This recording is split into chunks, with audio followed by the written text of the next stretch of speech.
Hi to everyone, welcome to Focal Academy.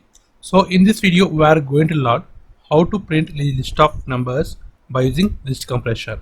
So here one data is given, it consists of list of numbers. So in that we have odd numbers are there, even numbers are there.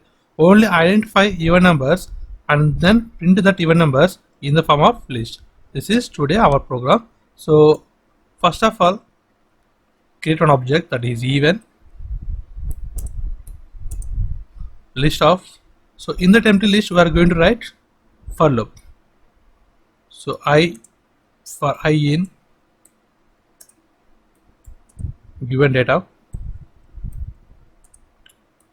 if I person 2, then but if its remainder is equal to 0,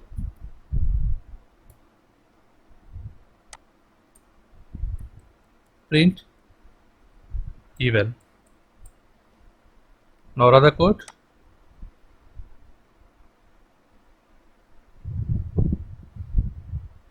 Now observe here we have a list of even numbers.